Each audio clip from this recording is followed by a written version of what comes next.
ছাব্বিশে মার্চ মহান স্বাধীনতা দিবস এবং জাতীয় দিবস উপলক্ষে বাংলাদেশ ইসলামী ছাত্র শিবিরের উদ্যোগে একটি বর্ণাঢ্য র্যালির আয়োজন করা হয়েছে। বাইতুল মোকাররমের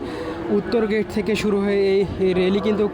শাহবাগে গিয়ে শেষ করার কথা রয়েছে। আমরা দেখতে পাচ্ছি ঢাকা মহানগরের যারা নেতৃবৃন্দ রয়েছেন, এছাড়াও কেন্দ্রীয় যারা নেতৃবৃন্দ রয়েছেন ইসলামী ছাত্র শিবিরের, তারা সরাসরি এই বর্ণাঢ্য র্যালিতে অংশগ্রহণ করেছেন এবং বিভিন্ন স্লোগান দিচ্ছেন, তোমার দেশ আমার দেশ, বাংলাদেশ বাংলাদেশ বলে কিন্তু ইসলামী ছাত্র শিবিরের যারা নেতাকর্মী রয়েছেন তারা স্লোগান দিচ্ছেন। দর্শক, আমরা দেখেছি প্রতি বছরের ন্যায় বাংলাদেশ ইসলামী ছাত্র শিবির এই 26শে মার্চ যে মহান স্বাধীনতা দিবস এবং জাতীয় দিবস, এই দিবস উপলক্ষে ইসলামী ছাত্র শিবিরের পক্ষ থেকে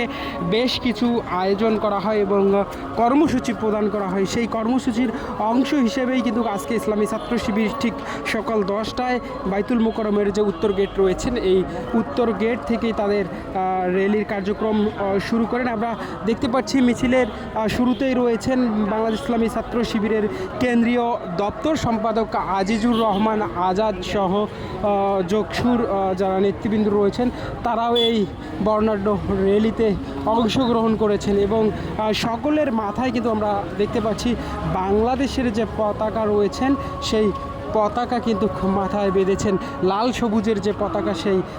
পতাকা মাথায় বেঁধে কিন্তু তারা আজকের যে বর্ণাঢ্য র্যালি রয়েছেন 26শে মার্চের, সেই র্যালি করছেন এবং আমরা দেখতে পাচ্ছি ঠিক সামনেই বাংলাদেশ ইসলামী ছাত্র শিবিরের যে নাম, সেই নাম কিন্তু তারা নিয়ে যাচ্ছেন বেশ কিছু শিক্ষার্থী এবং আমরা দেখতে পাচ্ছি এই মিছিলে স্লোগান দিচ্ছেন, আমরা সবাই হাদি হব, যুগে যুগে লড়ে যাব, আধিপত্যবাদ বাদের বিরুদ্ধে আমরা লড়ে যাব, এমন স্লোগান কিন্তু দেওয়া হচ্ছে ইসলামী ছাত্র শিবিরের পক্ষ থেকে। এবং আজকের এই বর্ণাঢ্য র্যালি শাহবাগে গিয়ে শেষ হবে এবং ওখানে কেন্দ্রীয় যারা নেতৃবৃন্দ রয়েছেন তারা কিন্তু তাদের যে বক্তব্য, সেই বক্তব্যর মাধ্যমে আজকের এই যে র্যালি, সেই র্যালি কিন্তু শেষ করবে। দর্শক, সরাসরি দেখানোর চেষ্টা করছি 26শে মার্চ মহান স্বাধীনতা দিবস এবং জাতীয় দিবসে যে বাংলাদেশ ইসলামী ছাত্র শিবিরের যে র্যালি বর্ণাঢ্য, সেই র্যালির সরাসরি আপনাদের